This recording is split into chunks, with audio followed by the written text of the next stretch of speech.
ሰላም ጤና ይስጥልን ተመልካቾቻችን እንደምን ሰነበታችሁ እንደምን ዋላችሁ ዘውትር ረቡዕ ከቀኑ 7 ሰዓት እስከ 8 ሰዓት እንዲሁም ቅዳሜ ከምሽት 2 ሰዓት እስከ 3 ሰዓት እና ሰኞ ከሰዓት ከ11 ሰዓት እስከ 12 ሰዓት የሚቀርብላችሁ የምክረግ ፕሮግራም ካሁኑ ሰዓት ጀምሮ መተላለፍ ይጀምራል። በዛሬው የምክረግ ፕሮግራም ይዘነው የቀረብነው የመወያያ አርዕስት በተጋቢዎች መካከል የሚደረግ የብድር ውል ስምምነት ተጋቢዎችን በተመለከተ ያለውን የህግ ውጤት እዚሁ ከስቱዲዮ ማብራሪያ የሚሰጡልን ጠበቃና የህግ አማካሪ ማርቆስ ጸጋዬን ይዘን ቀርበናል። እስከ ፕሮግራማችን ፍጻሜ አብራችሁ እንድትቆዩ በተነሳው አርዕስት ዙሪያ እናንተም ያላችሁን አስተያየት ጥያቄ ከስክሪኑ ላይ በምናስቀምጠው ስልክ እንድታደርሱን እየጋበዝን ከአፍታ ቆይታ በኋላ እንመለሳለን። አብራችሁን ቆዩ።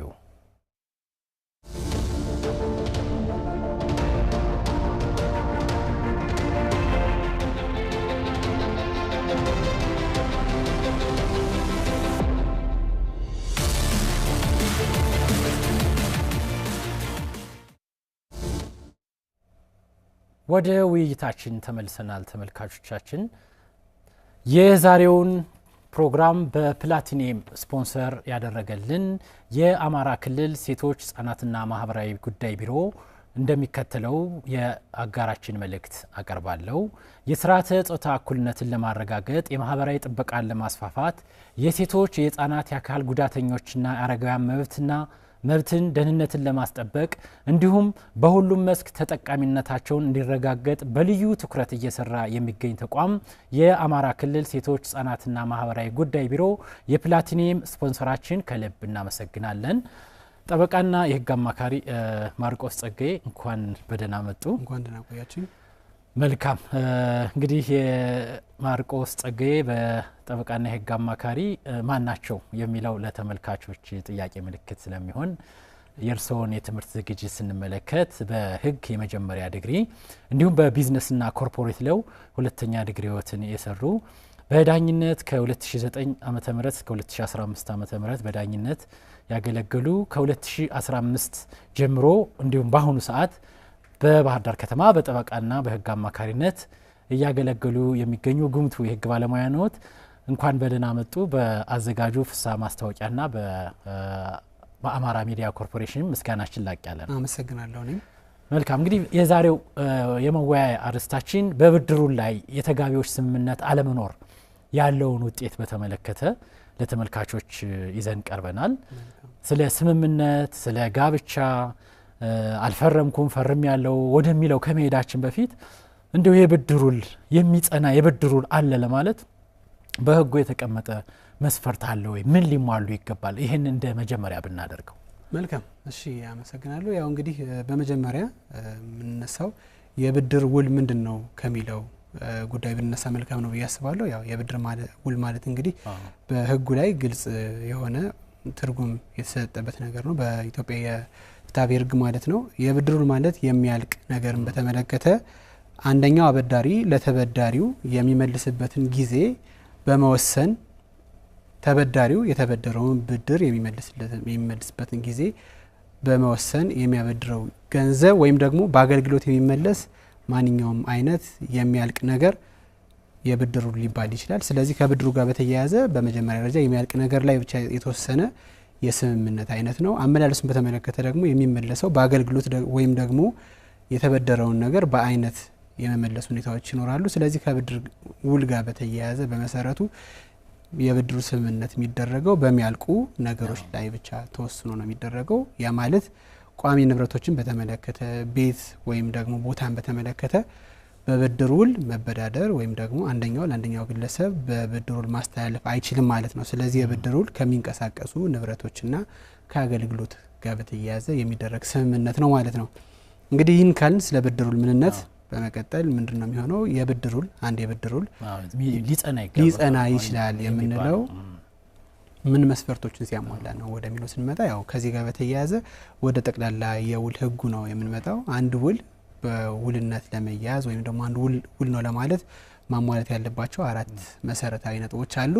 እነዛ 4 መሰረታዊ ነጥቦች አንደኛው ችሎታ ነው። ከችሎታ ጋር በተያያዘ እንግዲህ አንድ ተበዳሪ ግለሰብ ወይም ደግሞ አበዳሪው ግለሰብ ለመዋዋል የሚያስችል የውለታ ስምምነት ለማድረግ የሚያስችል ችሎታ ያስፈልገዋል። ችሎታ የምንለው አንደኛ ከእድሜ አንጻር ሊሆን ይችላል። ከዛ ባሻገር ችሎታ የሚመዘነው ከእድሜ ባሻገር በህግ ያልተገደበ ወይም ደግሞ አንዳንድ ግለሰቦች በህግ መብታቸው ይታገዳል። ከጤንነታቸውም ጋር በተያያዘ የመታገር ሁኔታዎች ይኖራሉ። ስለዚህ እነዚህ ገዳይ የሌለባቸው የህግም ሆነ በማንኛውም ሁኔታ እየተፈጠሩ በእድሜንም መሰረት ያደርጋል። ይሄ ችሎታ አሁን መጃጃት እንዲህ ራስን አለማዘዝ በራስ አለማዘዝም በራሱ ችሎታ ያለው ሰው ነው ተብሎ አይጠበቅም በህጉ። ትክክል ነው። በዋናነት ችሎታ የሚባለው ነገር የሚገናኘው ከአንደኛ ከተፈጥሮ ችሎታ ማነስ ጋር ይያዛል። ለምሳሌ መጃጃት ወይም ደግሞ ለእድሜ አለመድረስ ማለትም 18 ዓመት ያልሞላው ግለሰብ በውል ስምምነት ውስጥ መካተት አይችልም። ከዛ ባሻገር ደግሞ የጃጁ ግለሰቦች ራሳቸውን ችለው በራሳቸው አእምሮ ማዘዝ የማይችሉ ግለሰቦችን አያካትም። ከዛ ባሻገር የአእምሮ ጤና መታወክ ያለባቸውን ግለሰቦች በተመለከተ ሙሉ በሙሉ የመዋዋል አቅም ወይም ችሎታ አላቸው ልንል አንችልም። ከዛ ባሻገር በህግ የታገዱ ሰዎች አሉ። በወንጀል ተከሰው መብታቸው በህግ የሚታገዱ ግለሰቦችን በተመለከተ የመዋዋል መብት የማይኖራቸው ይሆናል። ስለዚህ ከዚህ አንፃር አንድ ግለሰብ ወደ ውል ውስጥ ከመግባቱ በፊት በመሰረቱ ችሎታ ሊኖረው ይገባል።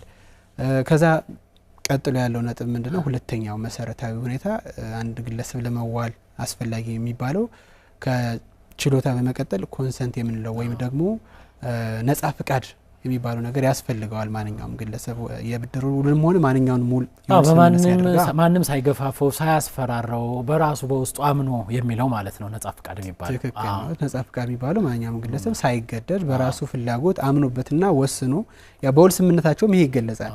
በራሴ ፍላጎት ሳልገደድ አምኜበትና ፈቅጄ ይሄን ስምምነት አድርጌያለሁ ብሎ የሚያደርገው ስምምነት ወይም ይሄኛው ከነጻ ፍቃድ ጋር ይያዛል። ስለዚህ ከነጻ ፍቃድ የመነጨ ስምምነት ሊሆን ይገባል የብድር ውል። አበዳሪውም ሆነ ተበዳሪው መገደድ የለባቸው ማለት ነው።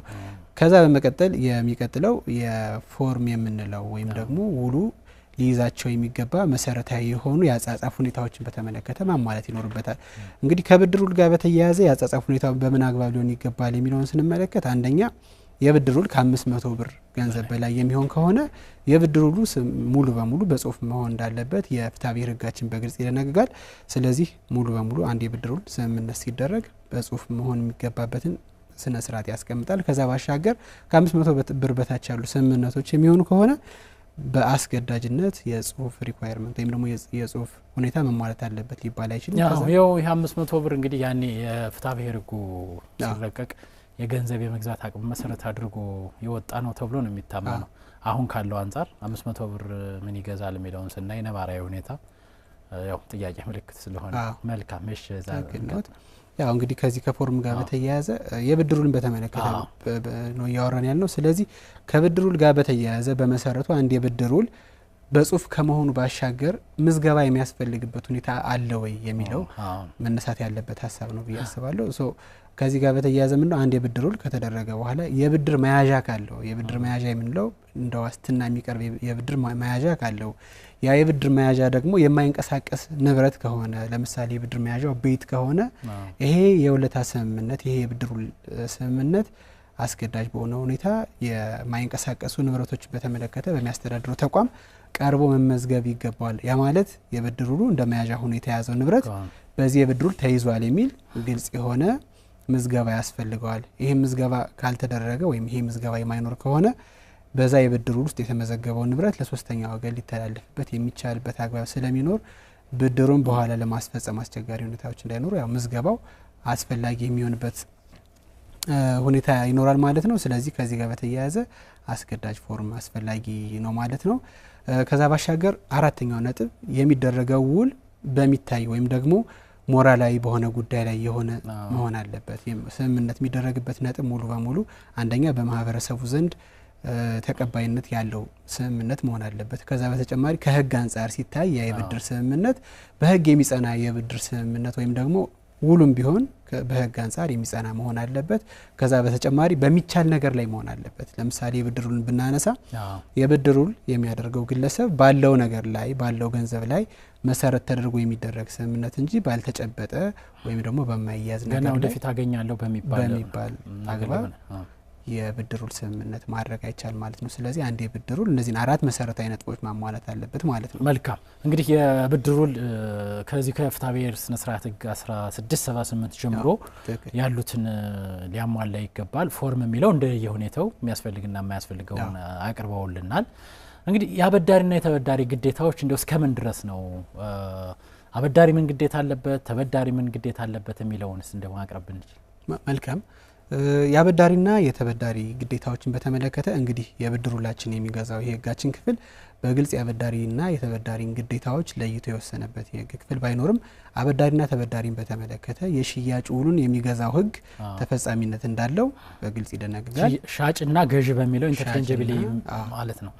ኢንተርቼንጀብሊ ተክተን እንጠቀምባቸው። ያ ማለት አበዳሪው እንደ ሻጭ ተበዳሪው እንደ ገዥ በመሆን የሻጭና የገዥን ግዴታዎች ተክተው ይሰራሉ ማለት ነው። ያ ማለት አንድ አበዳሪ በሚያበድርበት ጊዜ የሚኖርበት ግዴታዎች አሉ። ገንዘቡን ከመስጠት ጀምሮ በነጻ ፈቃዱ መዋዋልን ጨምሮ በገንዘቡ ላይ ያሉትን ሁኔታዎች በተመለከተ ማለት ተበዳሪው የሚከፍልበትን ጊዜ ሊሚት አድርጎ ከማበደር ጋር በተያያዘ በአጠቃላይ አንድ ሻጭ ሊኖር የሚችሉትን የህግ ግዴታዎች አለበት። ከዛ ባሻገር መብቶችን በተመለከተ በጊዜ ያበደረውን ገንዘብ የማግኘት ዋስትና የማግኘት ያበደረው ገንዘብ በጊዜ ይመለሳል አይመለስም ከተበዳሪው ዋስትና የማግኘት መብቶችን ጨምሮ አበዳሪ መብት ይኖራል። በተበዳሪ በኩል ደግሞ በዋናነት የተበደረውን ንብረት በጊዜ መመለስ ዋና ግዴታ ነው።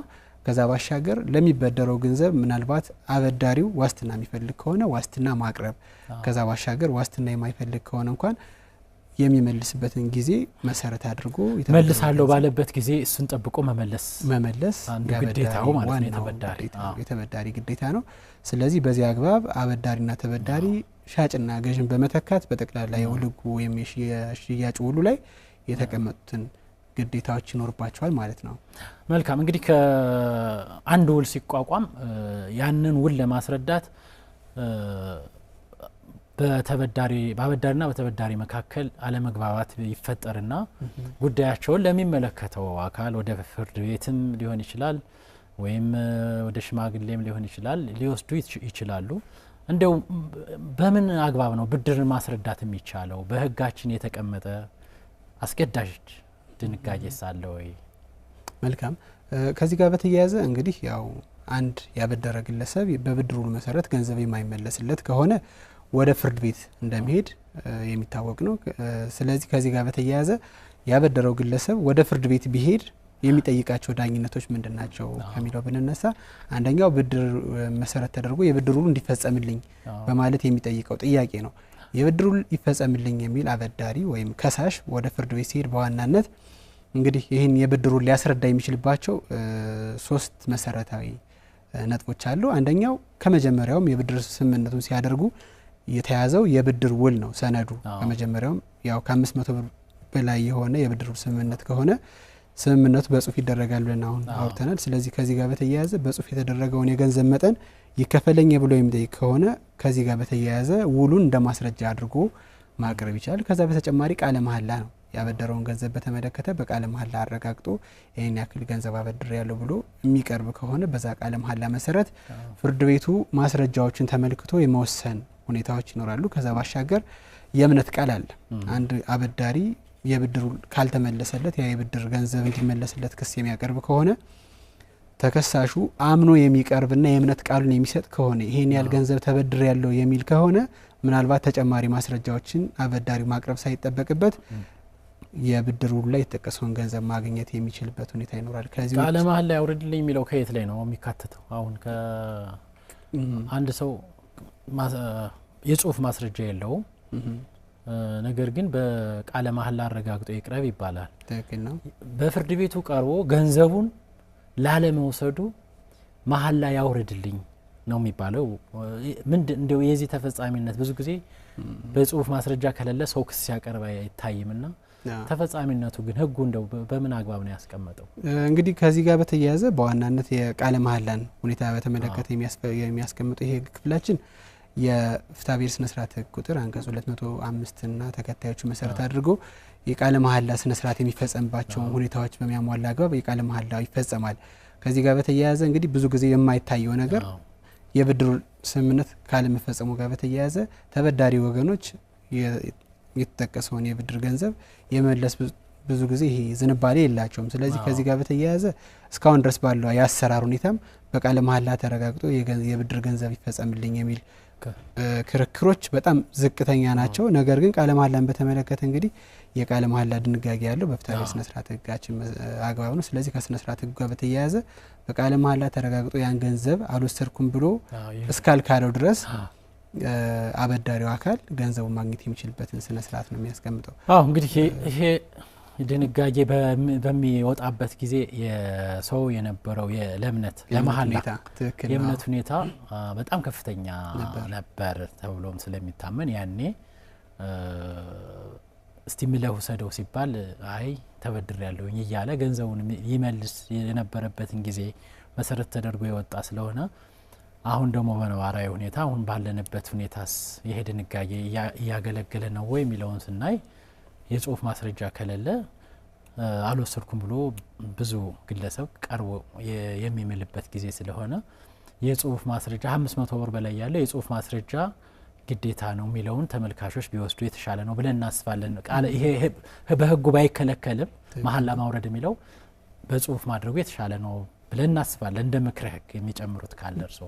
በእኛ በኩልም በዋናነት ያለው ነጥብ ምንድነው ያው የብድሩን በተመለከተ በምስክር ማስረዳት የሚቻልበት ሁኔታ ስለማይኖር ከዛ ባሻገር አሁን ላይ ባለው ሁኔታ የማህበረሰባችን ተጨባጭ ሁኔታ አንፃር በቃለ መሐላ ተረጋግጦ የብድሩን አምኖ ገንዘቡን በተመለከተ ይመልስልኝ የሚሉት ነጥቦች ምናልባት አሁን ካለው ተጨባጭ ሁኔታ አንፃር ተፈጻሚነት ስለማይኖራቸው አንድ ግለሰብም ገንዘቡን በዛ አግባብ ማግኘት የሚችልበት ግራውንዶች ጠባብ ስለሚሆኑ የብድር ውላቸውን በጥንቃቄ ቢያስቀምጡና ያን የብድር ውላቸውን መሰረት አድርገው ገንዘባቸውን ማግኘት የሚችሉበትን መንገድ ቢያመቻቹ የተሻለ ነው የሚል ሀሳብ አለን። መልካም። እሺ እንግዲህ የብድሩን ለማስረዳት የሚቀርቡት ማስረጃዎች ምንድናቸው የሚለውን ካየን የብድር መመለሻ ጊዜን በተመለከተ ከሚደረገው የብድር ውል ላይ ሁለቱም ወገኖች ተስማምተው የሚያስቀምጡት የጊዜ ገደብ አለ። እንዲሁም የወለድ ስምምነትን በተመለከተም በምን አግባብ ይከፈላል የሚለው ተዋዋይ ወገኖች አበዳሪና ተበዳሪ የሚያስቀምጡት ይኖራል። ከዚሁም ላይ ጨምረው መቀጮን በተመለከተ በብድሩ ላይ ይህንን ብድር ውል ያልከፈለ እንደ 100 ሺህ ብር ብድር ውል ቢሆን የ100 ሺህ ብር በዚህን ጊዜ ካልከፈለ 100 ሺህ ብር ቅጣት እየተባለ መቀጮ ወይም ገይዶ ጂንጂ ይሉታል እንግዲህ አማርኛው የተለያየ ስለሆነ ማለት ነው። ከዚህ አንፃር ህጉ ምን ይላል? እንደው ከዚህ አሁን ካነሳውት አንፃር ያው እንግዲህ ከዚህ ጋር በተያያዘ የብድር መመለሻ ጊዜን በተመለከተ የብድር መመለሻ ጊዜ የሚወሰነው በአበዳሪና በተበዳሪዎች ስምምነት መሰረት በብድሩ ላቸው በግልጽ የሚያስቀምጡት ጊዜ ያ የብድር መመለሻ ነው ተብሎ ይታሰባል። ስለዚህ የብድር መመለሻ ጊዜን በተመለከተ በዚህ ጊዜ ባይከፈል የዚህን ያክል የገንዘብ ቅጣት ይከፈላል የሚለው እርሱ አሁን ያነሱት ለምሳሌ 100 ሺህ ብር ተበድሮ 100 ሺህ ብር በጊዜው አይመልስ የመቀጫ ስምምነቶችን በተመለከተ ያው በተለይ ከብድር ውል ጋር በተያያዘ በልዩ ሁኔታ የመቀጮ ስምምነቶች ተፈጻሚነት እንደማይኖራቸው የህግ ክፍላችን በግልጽ ያስቀምጣል። ስለዚህ ማንኛውም ተስማሚ አካል እንደ ጌዲዮ አሁን እንደተባለው በእርሶ በኩል እንደዚህ አይነት ስምምነቶችን አስቀምጠው የውል ያፈረሰው አካል በተለይ ደግሞ ተበዳሪው አካል ገንዘቡን ባይከፍል 100 ሺህ ብር ጨምሮ ሊከፍል ይገባል ወይም ደግሞ እነዚህ የቅጣት ገንዘቦችን ያስቀምጡ የሚደረጉ ስምምነቶች በመሰረቱ እነዚህ ስምምነቶች በህግ በኩል ሲቀርቡ ተፈጻሚነት አይኖራቸውም። ከዚህ ባለፈ ሊሆን የሚችለው ምንድነው አንድ ግለሰብ በጊዜው የገንዘብ የብድር ገንዘቡን ባይመልስ የመመለሻ ጊዜው ቢያልፍ ወደ ፍርድ ቤት በሚሄድበት ጊዜ የህጋዊ የወለድ ምጣኔውን መሰረት ተደርጎ ያልመለሰው አካል የገንዘብ ብድሩን እንዲመልስ እንዲደረግ ይገደዳል በህግ። ያ ማለት መቀጮ ሳይሆን እንዲከፈል የሚደረገው ህጋዊ የብድር ወለድ እንዲከፈል ይደረጋል ማለት ነው። እንግዲህ በሁለቶቹ ተስማሚዎች ወይም በአበዳሪና በተበዳሪው ስምምነት መሰረት የብድር ወለድ ምጣኔውን የማያስቀምጡ ከሆነ በህግ በኩል የተቀመጠውን የ9% ወለድ ታሳቢ በማድረግ የወለድ ክፍያው በጊዜው ላልመለሰው የብድሩን ላልመለሰው ግለሰብ እንደመቀጮ ተደርጎ ነው እንግዲህ በእኛ በኩል መቀጮ ባይኖርም ወለዱን እንዲከፍል ይገደዳል። ከዛ ውጭ ግን በስምምነታቸው መቀጮው ለሚያስቀምጡት ክሎዝ ምንም አይነት የህግ ተፈጻሚነት ስለማይኖረው እነዚህ አይነት ስምምነቶች ላይ ጥንቃቄ መደረግ አለበት የሚል እምነት አለኝ። እንግዲህ ከዚህ ጋር እንደው እርሶ ካነሱት ጋር በተያያዘ የወለድ ምጣኔን በተመለከተ ተስማሚዎች በመሰረቱ የወለድ ምጣኔን በስምምነታቸው ላይ መጥነው መስማማት ይችላሉ። ይህም ስምምነታቸው ከ12% ማለፍ የለበትም የሚል የህግ ድንጋጌ አለ። በዚህ አግባብ የወለድ ምጣኔያቸውን መጥነው የማይቀርቡ ከሆነ ወይም ስምምነት የማያደርጉ ከሆነ በህጉ መሰረት የተቀመጠውን 9% የወለድ ምጣኔ ማግኘት ይችላሉ የሚል የፍትሐ ብሔር ህግ ድንጋጌ አለ። ያው ከወቅቱ ጋር በተያያዘ ብሔራዊ ባንክ ያመጣው አዲስ ተለዋጭ ጉዳይ ቢኖርም በህጉ በኩል ያለው ሁኔታ ይሄ ነው። መልካም ተመልካቾቻችን እየተከታተላችሁት የምትገኙት የምክረ ህግ ፕሮግራማችን ነው። ምክረ ህግ ዛሬ ለእናንተ ይጠቅማል ብለን ይዘነው የቀረብነው አርዕስት በብድሩ ላይ የተጋቢዎች ስምምነት አለመኖር ያለውን ህጋዊ ውጤት በተመለከተ ከዚሁ ከስቱዲዮ ማብራሪያ እየሰጡልን የሚገኙት ጠበቃና የህግ አማካሪ ማርቆስ ጸጋዬ ናቸው። ይህንን ፕሮግራም በፕላቲኒየም ስፖንሰር ያደረገው ደግሞ የአማራ ክልል ሴቶች ህጻናት ማህበራዊ ጉዳይ ቢሮ መልእክቱን እንደሚከተለው አቀርባለሁ። የልጅነት ጋብቻ ተገቢ ያልሆነ ድርጊትና የህግ ተጠያቂነትን የሚያስከትል ተግባር ነው። የልጅነት ጋብቻ የሴት ልጅን የመማር መብት የወደፊት ተስፋ የሚያጨልም ነው። ድርጊቱን በመከላከል ከመፈጸሙ በፊት ለሚመለከተው አካል ጥቆማ በመስጠት ለሴት ልጆች መልካም ህይወት ድርሻችንን እንወጣ የሚለን የፕላቲኒየም ስፖንሰራችን የአማራ ክልል ሴቶችና ህጻናት ማህበራዊ ጉዳይ ቢሮ ነው። ቢሮውን ከልብ እናመሰግናለን። እንግዲህ ወደ ውይይታችን እንመለሳለን። ስለ ወለድ መልካም አንድ ስልክ እንቀበልና ወደ ጥያቄው እንመለሳለን። ሄሎ አቤት ማንን በል ከየት ነው? አባይ ባላለው ከሞጣ ነው። አባይ ከየት? ከሞጣ። አባይ ከሞጣ። እስኪ ጥያቄዎትን በተነሳው አርዕስ ዙሪያ አጠር አድርገው ያቀርቡልን። አሁን ስለ ህግን በተመለከተ ምን ባሉ? እስቲ ድምጽዎትን ጨመር ያድርጉን። የሆነ እምነት ገንዘብን በተመለከተ እምነትን በተመለከተ ገንዘብ። እሺ አሁን እኔ ከዚህ ቀድሞ 10 አመት ምናምን ይሆነዋል። እሺ የሆነች ልጅ አገባሁና አንድ ቦታ ላይ የመንግስት ሰራተኛ ነበርኩኝ። እሺ ከዚያ ያቺ ልጅ ሁለት ተሰጥቷት ይኸው አልስማማል። በዚያ ምክንያት ነው የተገለጹት ከውቶች ጠፍተዋል እንደዚህ ብለው አሉ። ህጉ ሊይዝልኝ አልቻለም። በዚያ ሰዓት ምን ተሰጣት ነው ያሉን? ሄሎ ሁለት ናቸው። አቶ አባይ ምን ተሰጣት ነው ያሉን? እየተሰማን አይደለም። ሁለት ነው ጥሎሽ። እሺ እና ሁለቶችን የተሰጧቸውን ሁለት ማለት ነው።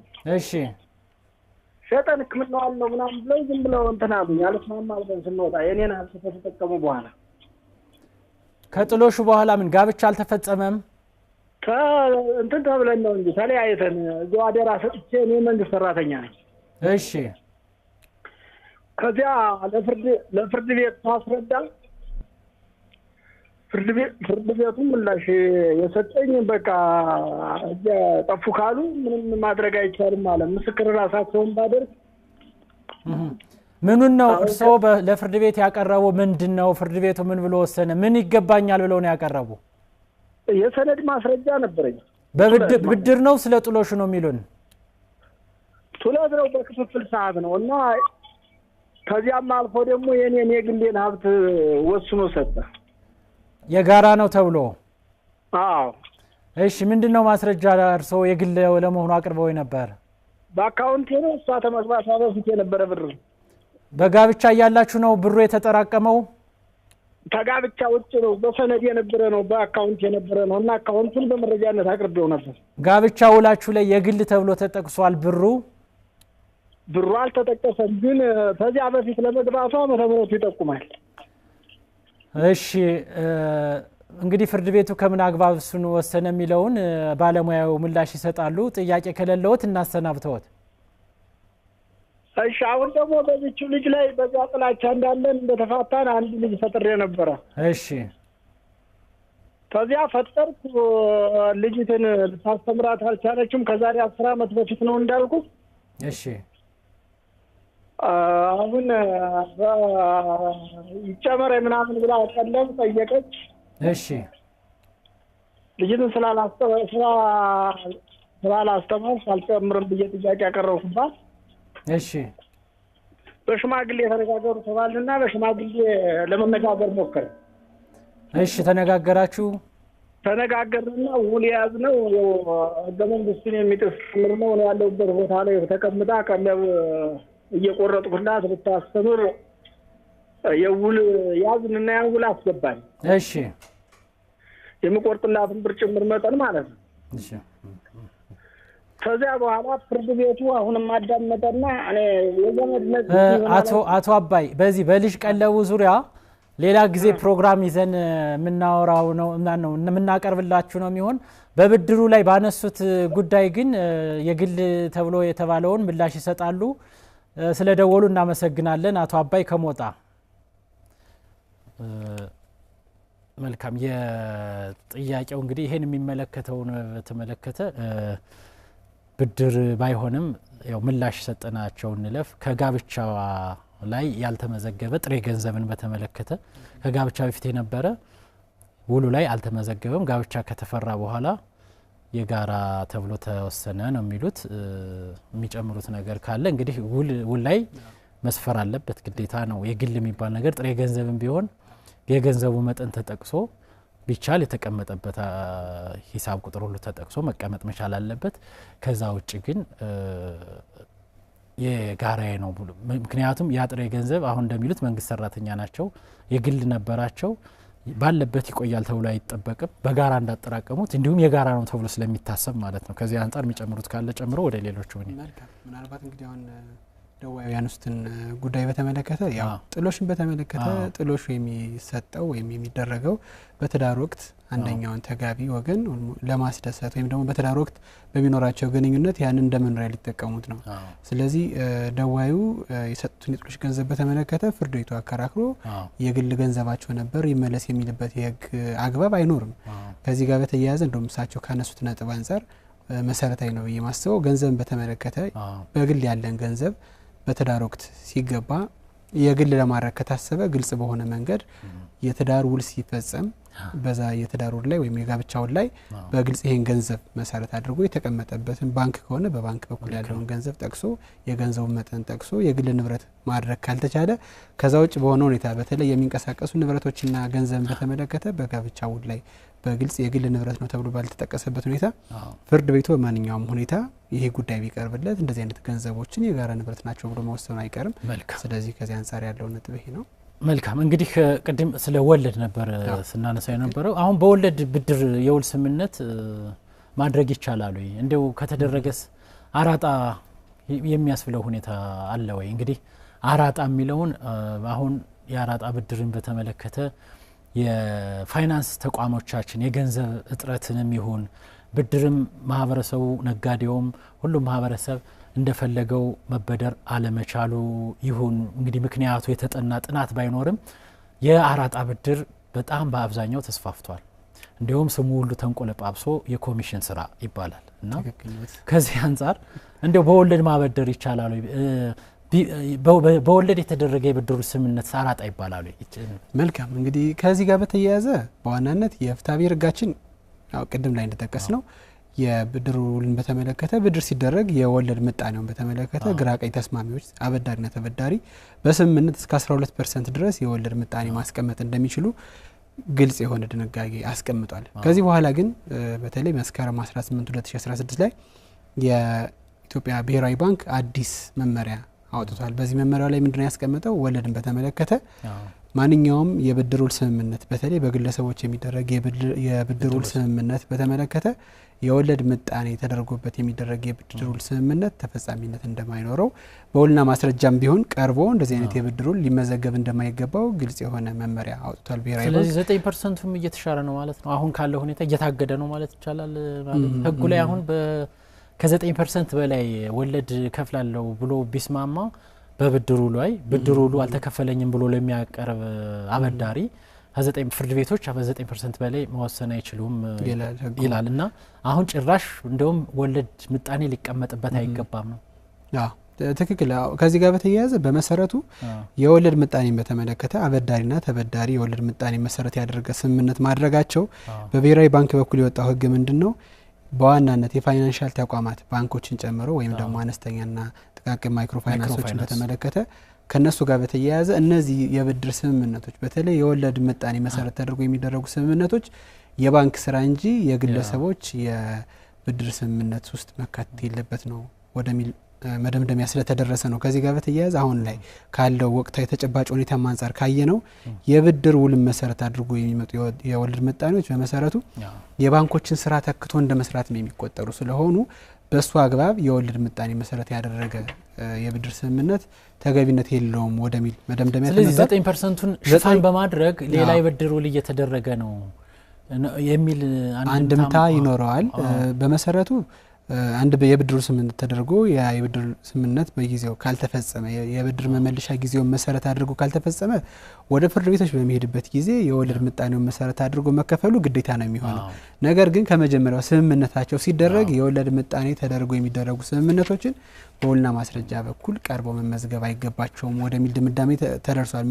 ከዚህ ጋር በተያያዘ በዋናነት በብሔራዊ ባንክ በኩል የማይንቀሳቀስ ንብረትን እንደመያዣ ተደርጎ የሚቀርቡ ማንኛውም የብድር ውል በውልና ማስረጃ ቀርበው ስለሚጸድቁ የውልና ማስረጃ እነዚህ አይነት ስምምነቶችን በሚያጸድቅበት ጊዜ በዋናነት እነዚህ የብድር ስምምነቶች የወለድ ምጣኔን ጨምሮ የሚመጡ ከሆነ የዚህ አይነት የባንክ ስራዎች ስለሆኑ የዚህ አይነት የብድር ስምምነት የመስጠት በግለሰቦች እየተሰሩ ስለመጡ ፍቃድ ሳይኖረው ያው እንግዲህ ካየ ነው በወለድ ገንዘብ ማበደር ማለት አንድ ግለሰብ ኦልሞስት ሳይሰራ ገንዘቡን ብቻ ሰጥቶ ኢን ሪተርን ወይም በምላሹ የብድር ምጣኔ የሚያገኝበት ስራ ነው። ይሄ ደግሞ የባንክ ስራ ነው በሚል የባንክ ስራ አዋጁ በግልጽ የደነገገው በመሆኑ የናሽናል ባንክ ወይም ደግሞ ብሔራዊ ባንኩ እነዚህ አይነት ስራዎች ሙሉ በሙሉ መሰራት ያለባቸው በባንክ እንጂ በግለሰቦች ሊሆን እንደማይገባ ይገልጻል። ከዚህ ጋር በተያያዘ ምንድነው በዚህ አግባብ አበድሮ የተገኘ ሰው ቢኖር እነዚህ የብድር ስምምነቶች አንደኛ የወለድ ምጣኔውን በተመለከተ የተደረገችው ስምምነት ተፈጻሚነት እንደማይኖራት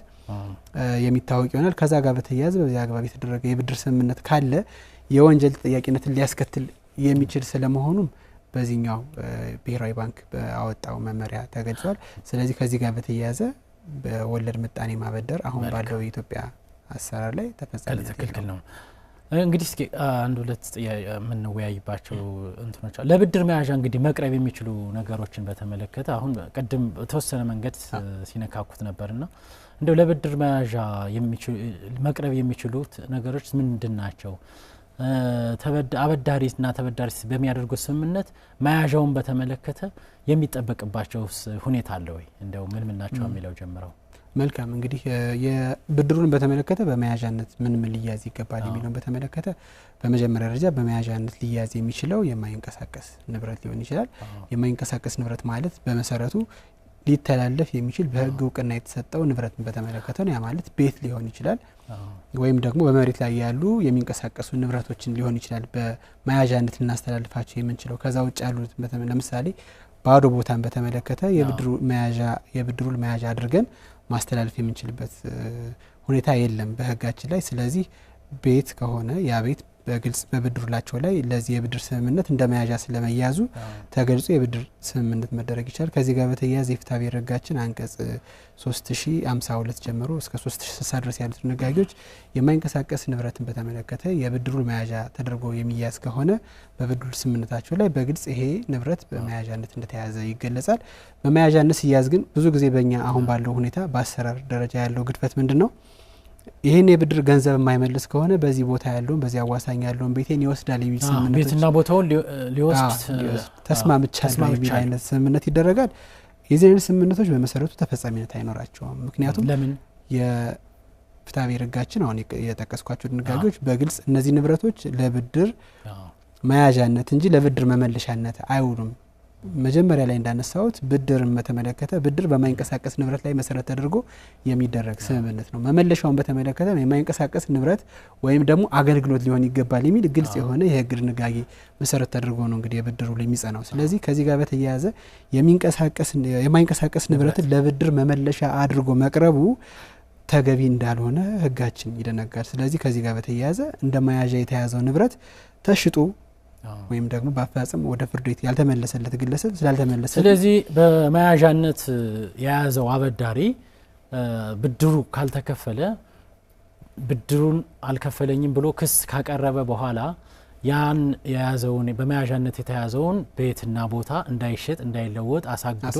በኋላ የፍርድ ባለመብት ካስፈረደ በኋላ ያን ቤት ማሸጥ ነው የሚኖርበት እንጂ ቀጥታ በላሁን ብድርህን አልከፈልክም ጊዜው መርቷል እቃህን ይዘው ወጣ እቃዬን ይጀገባለው አይነት ስምምነት አይደለም። እንደዚህ አይነት ስምምነቶች ትክክል ነው። እንደዚህ አይነት ስምምነቶች በህጋችን በኩል ተፈጻሚነት የላቸውም። ስምምነቶች መደረግ ያለባቸው በዋናነት እነዚህ ንብረቶች እንደማያዣ ባይመለስ ተሽጠው ሊከፈሉ ይችላሉ ነው እንጂ በአይነት እነዚህ ንብረቶች ይመለሳሉ ማለት አይደለም። ከዚህ ጋር በተያያዘ አሁን ብዙ ጊዜ የሽያጩን ለመሸፈን የይስሙላ ስምምነቶች ይደረጋሉ።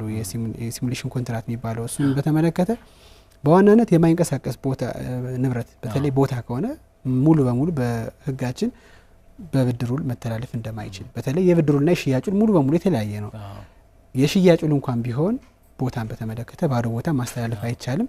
ከዚህ ጋር በተያያዘ ይሄን ቦታ ለወስድ ይሄን ገንዘብ ካልመለሰ የሚል ስምምነቶች ሙሉ በሙሉ በህጋችን በኩል ተፈጻሚነት ስለማይኖራቸው ማንኛውም ግለሰብ ከእንደዚህ አይነት ስምምነቶች ራሱን መቆጠብ አለበት የሚል ሀሳብ ነው ያለ። ከዛ ጋር በተያያዘ እንግዲህ መጀመሪያ ወደ ንሳሌ ጥያቄ ልመለስና በሁለተኝነት እንደው አሁን ላይ ባለው አሰራር እንደ መያዣ የሚያዝ ቼክ ነው የብድሩን በተመለከተ ይሄ ብድሩ ባይመለስ ይሄን ቼክ አስይዣለሁ የሚል ስምምነቶች በስሙ የተጻፈ ቼክ ወይም በሌላ ሰው ስም በራሱ ስም ወይም ደግሞ በተበዳሪው ስም ወይም በየተበዳሪው ዋስ ተብሎ ደግሞ የሚቀርባል።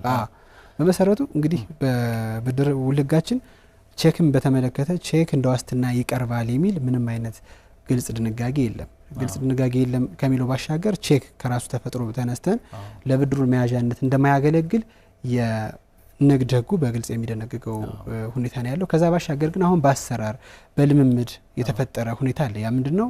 በማንኛውም የብድር ስምምነት ላይ ቼክን እንደመያዣ አድርጎ የመስማማት ዝንባሌ አለ። ከዚህ ጋር በተያያዘ የራሱ የተስማሚው ብቻ ሳይሆን እንደ ዋሱ ነው የሚቀርበውን ግለሰብ ቼክ የማስያዝ ሁኔታ አለ። ከዚህ ጋር በተያያዘ ቼክ ሊያዝ የሚችል አይደለም። ነገር ግን የፌዴራል ሰበር ሰሚ ችሎት በሰጠው የህግ ትርጉም ቼክን እንደ ካፒታል መዋጮ ማስያዝ ይቻላል። ቼክን እንደ ብድር ውል ዋስትና ማስያዝ ይቻላል። እንደዚህ አይነት ስምምነቶች በሚኖርበት ጊዜ ከውል ጋር ተያይዞ በዋናነት የወንጀል ተጠያቂነት ሁሉ አያስከትልም ወደሚል ትርጉም የተሰጠባቸው ሁኔታዎች አሉ። ነገር ግን መሰረታዊ የሆነ የቼክ ተፈጥሮ ለብድር ውል መያዣነት በፍጹም የማያገለግል ነው። ከዚህ ጋር በተያያዘ እንደውም የቃል ኪዳን ሰነዶች ወይም ደግሞ ቢል ኦፍ ኤክስቼንጅ የምንላቸው ለብድር ውል እንደ ዋስትና ማገልገል የሚችሉ ሰነዶች በንግድ ህጋችን ተካተው ይገኛል። ስለዚህ ቼክን በተመለከተ እንደ ህጉ እንደ ብድር ዋስትና መያዣነት ሆኖ ማገልገል አይቻልም። መጨረሻ ላይ እንግዲህ እንደ ዋስትና የምንቆጥረው ሰዎችን ነው። ማንኛውም ግለሰብ ሲበደር ሰዎች እንደ ዋስ አድርጎ መቁጠር ወይም ደግሞ ማቅረብ ይችላል። ብድሩን ባልመልስ ከሌና ከሌ በአንድነትና በነጠላ ይሄንን ብድር የኔን የተበደርኩትን ብር ለመክፈል ግዴታ ገብተዋል ተብለው እነዛም ግዴታውን ይፈርሙና በዛ አግባብ እነዚህ ግለሰቦች ምናልባት ዋና ባለዳው ገንዘቡ መመለስ ካልቻለ በሱ ግር ተተክተው የብድሩን ገንዘብ የሚከፍሉበት የተራ ዋስትና አይነት አለ። ከዛ ባሻገር ደግሞ በአንድነትና በነጠላ ከግለሰቡ ከዋና ባለዳው ጋር አብረው ተጣምረው ቀርበው ተከሰው በዋናነት አበዳሪው ዋሱን ወይም ደግሞ ዋና ባለዳውን መርጦ ክስ ማቅረብ የሚችልበት ግራውንድ አለ። ተራ ዋስትና የሚሆን ከሆነ ግን ዋና ተበዳሪው መመለስ በማይችልበት ጊዜ በሱ እግር ተተክቶ ዋሱ የሆነው ግለሰብ የብድር ገንዘቡ መመለስ የሚችልበት ግራውንዶች በህጋችን ላይ ተቀምጧል። ስለዚህ ሰውም ቢሆን እንደ ብድር ዋስትና ሆኖ መቅረብ ይችላል ማለት ነው። መልካም እንግዲህ ከዚህ ከብድር ውል አንጻር የብድር ውል በተጋቢዎች መካከል ብድር ውል ሲደረግ ተጋቢዎች በጋራ ላይፈርሙ ይችላሉ። ባል ተበድሮ ሚስት ላትፈርም ትችላለች። ሚስት ተበድራ ባል ላይፈርም ይችላል። እንደው በአንደኛው ተጋቢ የተደረገ የብድር ውል ውጤቱ ምንድነው? ከዛ በኋላስ ለትዳር ጥቅም ውሏል ይሄ ብድር ተብሎስ በማስረጃነት ሊቀርብ ይችላል? በተጋቢዎች መካከል እንግዲህ የቤተሰብ ችሎቶቻችን ብዙ ጊዜ ተጋቢዎች አብረው መኖር ካልቻሉ ሰማኒያቸው ከወረደ በኋላ ወደ ግል ወደ አፈሩት ንብረት እንዲካፈሉ ነው። ከዛ በኋላ ስለ እዳም ካለ አበዳሪ ነኝ የሚል በመዝገቡ ሊቀርብ ይችላል ወይም ሁለቱንም አጣምሮ ሊከስ ይችላል። እዚህ ላይ ብድሩን እኔ አላውቀውም ይሄን ገንዘብ አላውቅም የሚሉ ክርክሮች በፍርድ ቤቶቻችን ብዙ ጊዜ አሉና እንዴው በህጉ ያለው አቋም ምንድነው አሁን ባለንበት ሁኔታ?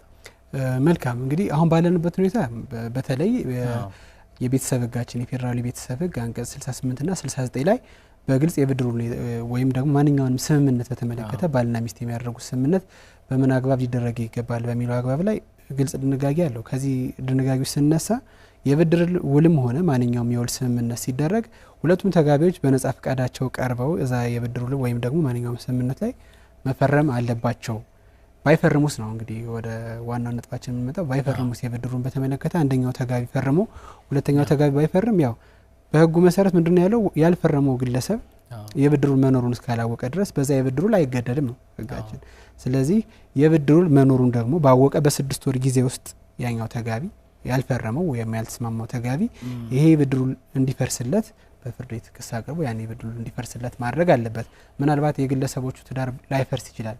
በትዳር ውስጥም ያሉ ይሄ ብድሩ እንዲፈርስለት አንደኛው ተጋቢ መጠየቅ የሚችልበት ሁኔታ አለ። ከዛ ባሻገር የብድር ውልን በተመለከተ ብዙ ጊዜ የግለሰቦች ፍች ስለሚመጣበት ሰዓት ነው እነዚህ ነጥቦች የሚታወቁት። ስለዚህ ከዚህ ጋር በተያያዘ ምናልባት የፌዴራል ሰበር ሰሚ ችሎት በቅርቡ የሰጠው አንድ አስገዳጅ ህግ ትርጉም አለ። እሱ ምንድነው የሚለው ምንም እንኳን የተበደሩት ገንዘብ በትዳር በጋራ የተጠቀሙበት መሆኑ የሚረጋገጥ ወይም ደግሞ ያበደረው ግለሰብ ያናረጋግጣል የሚል ቢሆንም አንደኛው ተጋቢ የተደረገውን የብድሩ ስምምነት አላወቅኩም ወይም ደግሞ አልፈረምኩም የለውበትም ብሎ በሚከራከርበት አግባብ ይሄ ገንዘብ ወይም የብድሩ ገንዘብ ለትዳር ለጋራ ጥቅም ወይም ደግሞ ለጋራ አላማ ውሏል በሚል ድምዳሜ ብቻ አንደኛው ግለሰብ አልፈረምኩም የብድር ስምምነቱን አላውቀውም እያለ ለትዳራችሁ የጋራ አላማ ስለዋለ ገንዘቡን ክፈሉ የሚል ውሳኔ መሰጠቱ ተገቢ አይደለም። ከመጀመሪያው መረጋገጥ ያለበት ይሄኛው ግለሰብ የብድር ውሉን አምኖበት ተስማምቶ ፈርሟል የሚለው ነው መምጣት ያለበት። ስለዚህ ያ ሳይረጋገጥ በፊት ስለ ትዳር ጥቅም ለትዳር ጥቅም ውሏል አልዋለም የሚል ጭብጥ ተይዞ መመርመር የለበትም። አላውቅም የሚል ክርክር ካለ መጀመሪያ ማወቅና አለማወቁን መፈረምና አለመፈረሙ ካረጋገጥን በኋላ የማይፈርም ከሆነ ያልፈረመ ከሆነ ያላወቀ ከሆነ በዛ እዳ አይገደድም ነው ዋናው ነጥቡ። ካወቀ ይገደዳል። ስለዚህ ባላወቀበት አግባብ ለትዳር የጋራ ጥቅም ቢውል እንኳን ያገንዘብ አንደኛው ተጋቢ ያልፈረመው ተጋቢ በዛ የብድሩ ላይ የሚገደድበት ሁኔታ ስለማይኖር ፍርድ ቤቶች መጀመሪያ እንደ ጭብጥ ይዘው ማከራከር ያለባቸው የብድሩን ሰምቷል ያውቃል ፈርሟል ወይስ አልፈረመም በዚህ አግባብ ሊገደድ ይገባል ወይ የሚለው ነጥብ ይዞ ሊከራከር ይገባል እንጂ ከዛ ባለፈው ሁኔታ ይሄ ገንዘብ ለትዳር የጋራ አላማ ለትዳር ጥቅም ስለዋለ በጋራ ይክፈሉ ወደሚባለው ድምዳሜ መሄድ የለበትም የሚል የሰበር ትርጉም ተሰጥቷል። ከዚህ ላይ የነጋዴዎችንም የስራ ጸባይ ማንሳት ግዴታ ነው። እያንዳንዱ ነጋዴ የሚያደርገውን የብድር ውል ለትዳር አጋሩ ያሳውቃል ተብሎ አይጠበቅም። ትክክል እና የነጋዴዎችን ሁኔታንስ በተመለከተ እንደው ህጉ ምን ይላል? መልካም ከዚህ ጋር በተያያዘ በዋናነት ነጋዴዎች በሚኖራቸው የንግድ ግንኙነት ብድር ሊወስዱ ይችላሉ ገንዘብ ሊወስዱ ይችላሉ።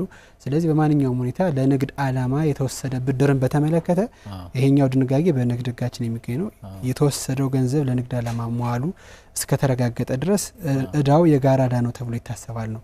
ምናልባት ይሄ ስምምነት እንግዲህ የብድር ውል የተወሰደው የንግድ ስራቸውን ለማስፋት ነው ተብሎ የሚታሰብበት ሁኔታ ይኖራል። ስለዚህ ለንግድ አላማ የተወሰደ ገንዘብን በተመለከተ በማንኛውም ሁኔታ ይሄ ገንዘብ የግራ ቀኝ ተጋቢዎች የጋራ እዳ ሊሆን ይችላል። በዛኛው ወገን ያለው ተጋቢ ማለትም ይሄዳ የጋራ እዳ አይደለም የሚሉ ተጋቢ ለንግድ ውል ወይም ደግሞ ለንግድ ስራ ይሄኛው ገንዘብ አለማዋሉን እስካላረጋገጠ ድረስ ሙሉ በሙሉ ለንግድ ስራ የተወሰደ የብድር ገንዘብ ለግራ ቀኝ ተጋቢዎች የጋራ እዳ ተደርጎ የሚወሰድ ነው። መልካም እንደው ባለችን አንድ ደቂቃ የባንክ ልውውጥን የገንዘብ ልውውጥን በተመለከተ እንደው አበበ ለከበደ የላከው የባንክ የገንዘብ ልውውጥ አድቫይስ ማስረጃ ብድሩልን ያስረዳል እንደው እሷን መደምደሚያ እናደርግ። ከዚህ ጋር በተያያዘ እንደው ብዙ ጊዜ በፍርድ ቤቶች የሚያጋጥሙ ነገሮች ናቸው። በመሰረቱ የባንክ የሐዋላ የገንዘብ ልውውጥ የብድሩን የሚያስረዳ ሰነድ አይደለም። የፌደራል ሰበር ሰሚ ችሎትም ግልጽ የህግ ትርጉም የሰጠበት ነገር ነው። የአንድ ግለሰብ ወደ ሌላ ግለሰብ ያስተላለፈበት የንግድ የሐዋላ የገንዘብ የሐዋላ ማስረጃ እንደ ንግድ ውል ወይም ደግሞ የንግድ ሰነድ የብድር ሰነድን ተክቶ የብድር ውል አለ ለማለት የማያስችል ሰነድ ስለመሆኑ ግልጽ የሆነ ስለዚህ በምንድነው ሊታገዝ የሚገባው? ስለዚህ ይሄኛው የሐዋላ ሰነድ በብድር ውል ካልታገዘ ይሄ ሐዋላ ሰነድ ራሱን ችሎ ብድርን ማስረዳት አይችልም። ምንም እንኳን በምስክሮች ቢረጋገጥ ለራሱ ይሄኛው ሰነድ የብድር ውል እስከሌለ ድረስ የሐዋላ ሰነድ የብድርን ውል ማስረዳት ስለማይችል ማንኛውም ግለሰብ ጥንቃቄ አድርጎ በአካውንት ገንዘብ ስላስተላለፈ የሐዋላ ሰነድ ስላለው ብቻ አበድር ያለው ማለት ስላልሆነ ሙሉ በሙሉ የጽሁፍ ስምምነት ማድረጉን ቢመርጡት የተሻለ ነው የሚል ሐሳብ አለኝ። መልካም እንግዲህ በርከት ያለ ሐሳብን አካፍለውናል ጠበቃና የህግ አማካሪ ማርቆስ ጸጋዬ በአዘጋጁ ፍስሐ ማስታወቂያና በአማራ ሚዲያ ኮርፖሬሽን ስም በብድር ውል ላይ እንዲሁም በተጋቢዎች ስምምነት አለመኖር ብድሩን በተመለከተ ያለውን ህጋዊ ውጤት ለተመልካቾች አካፍለውናል። ምስጋናችን ላቅ ያለ ነው። እናመሰግናለሁ። የዛሬውን የምክረ ህግ ፕሮግራም በፕላቲኒየም ስፖንሰር ያደረገልን የአማራ ክልል ሴቶች ህፃናትና ማህበራዊ ጉዳይ ቢሮን ከልብ እናመሰግናለን። የዛሬው የምክረ ህግ ፕሮግራም በዚሁ ይጠናቀቃል። ይህን ፕሮግራም ወደ እናንተ አዘጋጅቼ ያቀረብኩላችሁ እኔ ጠበቃና የህግ አማካሪ ፍስሐ ሲሳይ ነው ከሁሉም የአማራ ሚዲያ ኮርፖሬሽን የስርጭትና የሚዲያ ሰራተኞች ጋር በመሆን ነው። ሳምንቱ የሰላም እንዲሆን ተመኘን። ሰላም።